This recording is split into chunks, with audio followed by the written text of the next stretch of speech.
So, 1 year review ng Toyota Avanza. So, na-obtain namin yung unit ng May 2023. So, ngayon ay May 2024. So, 1 year review po ito. Share ko po sa inyo yung mga experiences namin dito sa Avanza. Tapos yung mga napansin ko sa unit. Ultimo yung mga kahit yung mga maliit na gas-gas, ganyan. So, papakita ko yun sa inyo dito sa video natin. Tapos, umpisahan natin muna pala dun sa labas. Yung sa exterior nya. So, punta muna tayo dun sa exterior. Tapos, pasok tayo dito sa loob ng Avanza para tuloy natin yung review. So, yung dito po niya nagagasgasan. Ayan, may mga gasgas na. So after 1 year ganyan siya. Meron kaming anak na lalaki. So bata pa lang siya. So dyan nakuha nitong sasakyan yun. So pag umakit kasi yung bata, tumatama dito. Kaya may gasgas yun. So hindi ko na nilinis yung matting. So yun yung itsura niya pag ginagamit siya.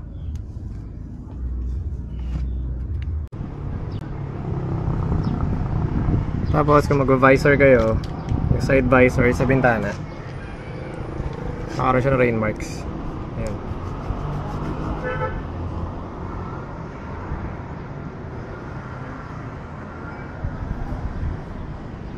So meron tayong video paano tanggalin din yan.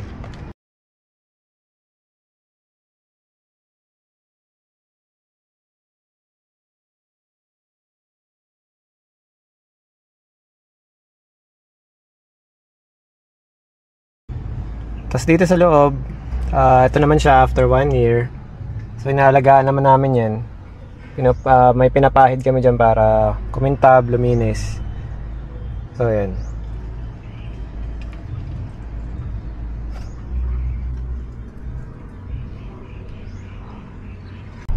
Diretso naman tayo ngayon sa sa mga ibang observation natin sa loob ng unit, sa engine, tapos experience dito sa Avanza. So umpisa natin sa gas consumption. Yung gas consumption ni Avanza, kung long drive, para sa akin tipid siya. So yung gas consumption siya, nagko-consume siya ng for example, Baguio yung lakad nyo, no? Kaya yung straight lang, panay S-Lex, N-Lex, panay ganun lang. Yung gas consumption niya maglalaro yan ng 13 to 17 km per liter. Kaya mo yang gawing mga 20 km per liter. Gaya nung isa kong video sa gas consumption ko, magagawa mo yung 20 na yan kung tatakbo ka rin ng mabagal. When I say mabagal, yung mga tipong takbo mo 60 km per hour. So yun, obtainable yun, yung 20 km per liter. Straight lang yun, tapos walang traffic.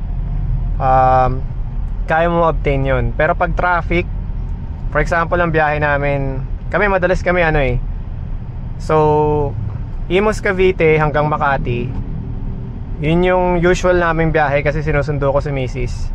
Gas consumption namin yan madalas, ang pinakamababa akong gas consumption kasama traffic talaga, 10.5. Pag sobra ng traffic, balikan na yun. Pag hindi naman traffic, naglalaro siya ng 11 to 12 km per liter. So depende yan guys, depende sa traffic, depende sa tapak nyo rin ng gasolina. Ang takbo ko lang naman pag mabilis lang ako sa dyan sa kung galing ako ng Cavite papuntang Makati, nakatakbo lang mabilis dyan sa coastal, sa may Cavitex. So nakakapag ako doon 80 to 100. Pero kung tatapakan ko lang yun ng mga 60 to 80 ganyan, mas matipid siya sa ganong level. Yun napansin ko lang guys, ayaw ko lang sa inyo. Pero sa tapa ko na ganon, doon ko siya napansing matipid. Ayan. So, kung ang question ay kung matipid si Avanza, matipid siya guys. Yun ang personal opinion ko, matipid siya. Kasi may nakapag-drive ako ng ano ng Hyundai, ano ba to? Kasi Hyundai na 1.4 yung makina niya. Medyo may kalakasan siya sa gasolina compare dito. Ito 1.5 to eh. So kung doon, nagbumiyahe kasi ako ng bumiyahe ako ng Calamba noon dun sa Hyundai. So bumiyahe muna ako, tapos bumalik ako, sa ako nagpagas. Napansin ko kasi yung dinagdagang parang bumalik lang doon sa nakonsumo ko. Ito kasi pag bumiyahe ka ng Calamba dito, yung 500 mo medyo sobra pa. So para sa akin, tipid to. Plus meron din kasi kami dating Wigo bago namin na-obtain to. So para sa akin hindi nagkakalayo yung konsumo nila. Basta wag lang traffic. Kasi kung traffic talaga, wala, kakainin ka talaga ng gasolina dito. Kasi isipin mo 1.5 yung makina mo, tapos babad ka sa traffic, naka-idle ka lang, baksak talaga yung mo nun. Hindi ka talaga tipid yung labas. So ewan ko kayo kung anong nyo. Pero para sa akin, tipid siya sa akin. Tapos yung mga recalls dito sa unit namin, isa lang yung napasok niya, gaya nung sa nabanggit ko sa previous video ko. So yung napasok lang nito na recall ay yung dun sa shock absorbers. Saka sa shock absorbers, kasama dun yung mounting, tapos kung saan nakakabit yung shock absorber. So yun, lahat yun chinek nila. So tightening lang yung nakuha namin. Okay lang naman kasi at least walang sira, diba? Pero yun yung nakuha naming service nung pinasok namin siya for that recall. And then yung the rest na dalawa pang recall, hindi nakasama talaga yung unit namin as of May 2024. So 1 year, isa lang pinasok naming, or isa lang na-include kaming recall. Ayan. Tapos so yung overall feel nung unit, so kung paano siya nung brand new, after 1 year halos ganoon pa rin siya. Okay, tapos yung shocks niya, meron kaming isang galing kaming Tagaytay, bumaba kami ng pauwi ng Imus. So dun sa bandang Silang or GMA yata, meron talagang malalim na lubak doon na daanan ko. Ang takbo namin mga nasa 70 yata or 80. So daanan ko siya solid yung lubak. Medyo ako doon, nag-alala talaga ako doon. Tapos tinigil ko pa yung sakyan nun nung after namin daanan. So sinilip ko nun, wala namang tagas or wala namang tama sa ilalim. Tapos ito, after mga ilang weeks, okay pa rin naman siya. Wala pa rin tagas yung shocks. Tapos ganun pa rin yung ride feel niya. So para sa akin, matibay yung shocks niya. Although kung papansin nyo sa mga group ng Avanza, meron mga naka-experience ng may mga tagas na yung shocks nila. Isa kong post na nakita nun, nag-grab siya. So yung shocks niya may tagas na. Tapos may ilan ding nag-post na yun nga, tinatanong kami dun sa group kung may naka-experience ba sa amin ng tagas ng shocks. So far yun itong sa unit namin 1.5G CVT, walang tagas. Lahat ng shocks. Kasi yung sa group naman, ang na-experience silang tagas ay madalas dun sa likod, dun sa rear. Either dun sa dalawang shock sa likod, dun nagkakaroon daw ng tagas. Based yun dun sa mga posts dun sa GC at saka sa Facebook groups namin. So yun. Tapos mga maintenance na nagawa ko na dito, so 10,000 kilometer na to after 1 year. So 11,000 to be exact. So doon wala pa kaming wala pa namang tama, wala pa namang sira. based sa checking nila sa PMS. Tapos ayun, ang oil na ginamit ko na ngayon fully synthetic since 1,000 km. Tapos nakapag-refill na rin ako ng onti ng coolant. Onti-onti lang yung nabawas. Sa brakes hindi pa ako nagre-refill kasi mukhang medyo puno pa siya. Yung itsura niya pag binuksan mo yung hood, binuksan mo yung reservoir ng brakes, ng brake fluid, halos puno pa siya eh. So okay yun. Tapos yung aircon niya, as usual malamig pa rin. Etong tag-init, May na ngayon, itong dumaang April, yung init niya kayang kontrahin itong Avanza pag sinagad mo talaga yung aircon. So kontrang-kontra talaga, as in ramdam mo yung lamig sa loob pag sinagad mo. Tapos usually kasi ako pag nag-aircon ako niyan, kahit mainit, mga nasa 4 bars or 5 bars lang, kasi 6 bars yung sagad eh. So 4 to 5 bars lang itong tag-init nung April hanggang May. Ganun lang yung settings ko. Okay siya, hindi siya mainit. Pero pag binaba ko na ng mga 3, 2, ayun, ramdam mo na yung init. So para sa akin okay itong aircon ni Avanza.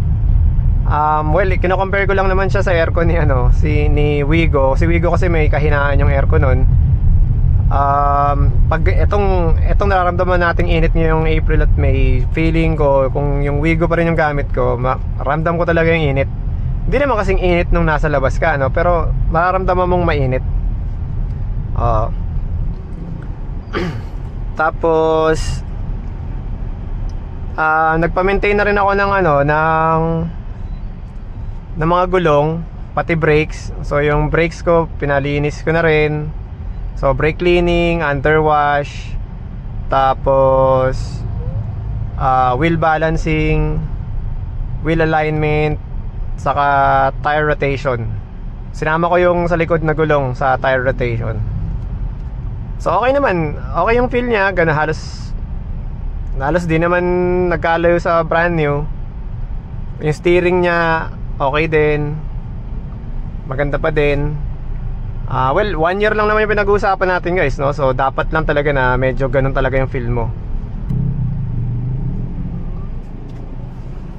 So bali yung insurance pala namin guys, so kasama siya dun sa package nung kinuha namin tong Avanza. So ang sabi sa amin parang ang price niya yata that time, it's either 28,000 to 30,000. Tapos ngayon, so 1 year na nga, nag-renew na kami. Ang siningil sa amin, dahil naka-promo sila, 22,500 na supposed to be 25,000. So nagkaroon sila ng parang sale, hindi ko alam kung sale or discount, pero yun yan, nabawasan pa ng 2,500. So 22,500 yung insurance. Tapos sa mga interesado, itong unit namin, Avanza 2023 1.5G CVT, nakuha namin siya sa price na ang dinaw namin that time nung kinuha namin ito sa kasa, 230,000. Yun ang down namin. Tapos included na dun yung registration, yung 3-year registration sa LTO. Tapos yung insurance nga na 30,000 or 28,000. Ayun, tapos yung monthly niya ay 18,990. Yun yung amortization namin. So hindi ko babanggitin yung kasa kasi nakiusap sa akin yung agent na bawal yun.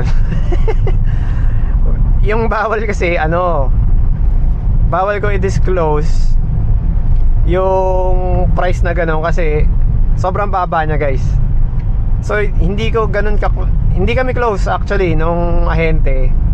Pinakilala lang sa akin ng ka-close ko na friend. So actually kumpare ko, pinakilala sa akin yun. Tapos dun nga kami kumuha ng unit sa kanya kasi ang baba ng offer. So hindi ko ma-disclose yung kung saang kasa to para syempre safety nung ahente. Kasi mabait naman sa amin yung ahente, hindi ko lalaglag. So yun, may ganong offer guys. So siguro ano makagawa na lang ako ng another video paano nyo pabababain yung presyo ng sasakyan pag bumibili kayo. Pero ganun yung paano namin, purchase namin dito sa unit namin. Ayan. So ayan, nakita nyo, ayan yung loob, maayos pa rin tignan. Diyan yung mga gamit namin. Ayan o. So ayan, yung gilid. Tapos ang napansin, ito dito tayo sa sa mga likes and dislikes. So yung like ko dito, yung sa isang kong like, yung sa power window nya. So yung power window nung nasa left ko, itong sa driver side, yung one click lang siya, tapos full na siyang tataas, full na siyang bababa. So one click yun, pwede mo ring dahan-dahanin, pero wag mo sasagad yung pindot ng button. So okay siya. Kasi for example, binaba mo yung bintana mo, tapos magdadrive ka na, itataas mo yung bintana mo, tapos magdadrive ka na. So pwede mo siyang pindutin lang one time pataas.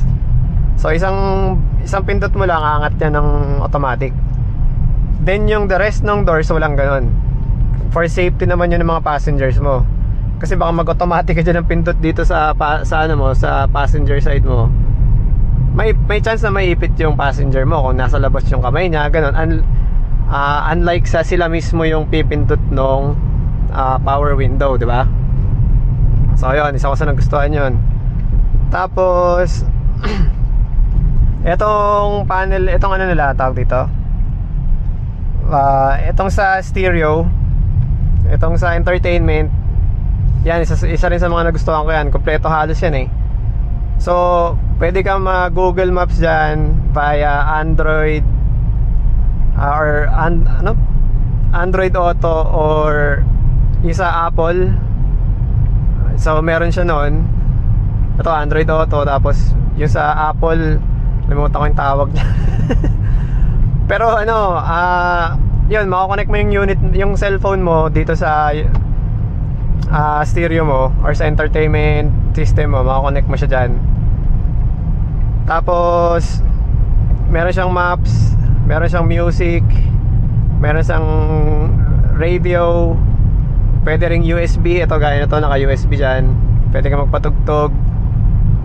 Kompleto siya. Tapos yung backing nya, yung backing camera nya dito sa 1.5G, ewan ko lang, ang alam ko meron yung 1.3 by default, hindi ko lang sure pero yung backing camera nya, ang linaw guys, kahit sa gabi, sobrang linaw nya. Tapos kahit na ulan, malinaw pa rin siya.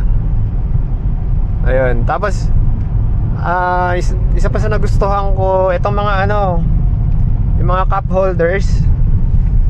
Ayan, napansin nyo dyan, may cup holder dyan sa gilid, pati sa passenger, pati sa likod. Ang dami niyang cup holder guys. Ang dami nyo rin pwedeng malagay. Pati dun sa, kasi 7-seater si Avanza, diba? Pati dun sa pinakalikod na upuan, ang dami mo rin malalagay dun sa side pocket nya. Tapos pwede ka sa likod, pwede ka mag-charge. Dito sa middle part ng sasakyan, pwede ka rin mag-charge. Merong dalawang slot dun. So okay na okay. Pang talaga siya, pang family. For me pang family. So yung aircon niya rin, siya, dalawa yung blower niya, isa dito sa harap, meron din dun sa likod, ayan. So meron din dun. Bali yung lamig niya nga lang, isa lang, galing lang dito sa galing sa engine, tapos i-distribute niya na dito sa harap, tapos dito sa likod yung lamig niya. Pero yung blower niya dalawa, isa dito sa harap, isa dun sa likod. Ayan. Tapos isa pa sa nagustuhan ko, etong sa may charger, may charger port ka rito sa baba. Ayan, dito. Tapos meron ka ring charger port dito. So technically pwede ka magdalawang charge ng cellphone. So ganun siya ka-convenient. Ayan, tapos Isa pa sa nagustuhan ko dito kay Avanza yung steering. Kasi itong steering ni Avanza, so kung mabagal yung takbo mo, may kalambutan. Okay? Pag medyo bumibilis-bilis na yung takbo mo, mararamdaman mo parang tumitigas siya. Hindi siya matigas na hindi mo na may steer ha, pero tumitigas siya para maging stable. Maging stable na hindi ka maging stable para maging safe ka sa driving. So may ganun yung steering niya, so nagustuhan ko rin yun. Dislike naman, syempre para to be fair, so yun nga, malambot yung kaha niya sa labas, yung mga flarings, tsaka meron niya plastic. Isa pa is itong upuan, hindi naman yung upuan mismo, pero itong cover na free, ayan, para hindi ko siya bet. Maganda siya tignan, pero pagka kasi tumatagal, kunyari tapunan mo ng tubig, ganyan, kaya laglagan mo ng mga chichirya, talagang kita mo yung dumi. Kitang kita. So o nga pala, nakabili kami ng ng leather seat, hindi pa lang tapos. So nakabili kami ng leather seat, German type ba yun? O German leather yun. So nakabili kami noon. Hindi ko pa nakakabit, pero baka sa ibang video ko na lang inilalagay. So yun, hindi ko pa nagustuhan ang actually halos wala naman, kasi panalo talaga tong panalo tong Avanza. I mean, para sa amin po sulit siya para sa amin. Ito pala guys, tip. Kung bibili kayo ng Avanza ngayong itong buwan na to, so kung napadaan ka dito sa video na to, tapos nagka-canvas ka pa lang kung Avanza, hindi kasi tagulan ngayon. Kaya ako naging concern yung tagulan, kasi nung time na nakuha namin to so last year, di ba? May, then papasok yung tagulan. So that time, mga May, June, July, mga June, July, August siguro, yung nagtatagulan na. Kasali na ako sa sa mga groups ng Avanza. So etong si Avanza, meron siyang meron siyang leak dun sa likod. Yung ibang unit hindi lahat. Kasi itong unit namin walang leak. So nangyayari daw pag umulan, yung third row seat dun sa sahig niya basa. It's either nagmo-moist, or naipon na yung tubig, or amoy kulob. So may nangyayaring ganun sa Avanza guys. Hindi ko lang sure kung sa 1.5 CVT or sa 1.3 or sa J. Pero kasi yung 1.3 saka 1.5 halos hindi nagkakalayo yan eh. Ang pinagkaiba lang yan yung makina, kasi 1.5 nga. Tapos itong dashboard mo, iba yung tsura nung sa 1.3. Kung hindi ako nagkakamali, parang mas maliit yata yung screen nito sa 1.3 or sa sa J. Pero yung sa 1.3E, yun lang naman pinagkaiba niya. Pati yung sa yung safety sa 1.5G mas mataas dun sa 1.3, kasi mas onti yung airbags ni 1.3E. So itong si 1.5G CVT, mas marami yung airbags niya. Parang, kung di ako nagkakamali base sa manual, parang 7. Kasi kasama yung sa likod kasama yung sa middle seat. Di ko pwede kasama pala yung hanggang 7th row yata. Parang may nakita ako kung saan lalabas dun yung airbags. May airbag na nakalagay na sign dun sa likod. So yun. So yung safety yung binayaran mo ng additional 50,000. Saka yung engine nga naging 1.5. Saka yung display mo dito mas maganda. Okay, yun ang difference nya. Pero yun nga, yung sa likod nga, pagka naulan, yung ibang unit may leak. Pero hindi naman lahat guys hindi lahat ng unit, kunyari for example, Sa 1.5 out of 100 siguro, parang out of 100 units siguro may mga siguro 3 or 5 units na merong may leak. Pero hindi ko alam kung anong variant. Basta nadaanan ko sa groups, may leak yung mga ano nila, units nila. Tapos yung iba dinala sa kasa. Pag check ng kasa, yun, syempre pa iiwan mo yung sasakyan mo sa kasa mga ilang days kasi testingin naman nila. So mahahassle ganon. So may ganong issue si Avanza. So yung iba naman, sabi nila nahanap daw nila yung issue. Iba-iba kasi, yun ang mahirap guys eh. Iba-iba yung pinanggagalingan daw nung tubig. So yung iba galing daw doon sa pinagbutasan ng camera. Yung iba naman galing daw sa bubong. Yung iba naman galing sa ilalim. So ang hirap malaman ng issue guys. Pero sana pag bumili kayo ng Avanza, hindi sa inyo matapat yung ganong issue. Kasi kahit sa akin matapat yung mauurat talaga ako nun. So yun, tip yun sa inyo guys. Tapos another tip, pag bibili kayo, make sure na yung insurance nyo, tanungin nyo kung nakalakin o hindi. Kasi hindi pwedeng nakalakin yung insurance nyo sa isang insurance company. Hindi pwedeng nakalakin lang kunyari kay bank. Hindi pwedeng nakalakin lang dun sa ka-tie up ni Toyota. Tatanungin nyo yan pag binigay sa inyo yung kontrata guys. Pag bigay sa inyo ng kontrata ng ahente, tanungin nyo kagad yun. Kasi problema kayo nyan in the long run. Kasi hindi kayo, kunyari so bumili kayo ng unit ngayon, ang insurance nyo 30,000. Sa susunod yung renewal, pag humanap kayo sa labas o kaya sa ibang ka-tie up ni Toyota, baka mas mababa dun sa kanila. Saka mas maganda yung payment options. Pag naka-lock in ka, mangyayari sa inyo, renew ka lang ng renew dun sa initial mong insurance company. Okay? So yun yung second tip. Tapos third tip, kung makabili man kayo ng Avanza, tanungin nyo yung tatlong recall.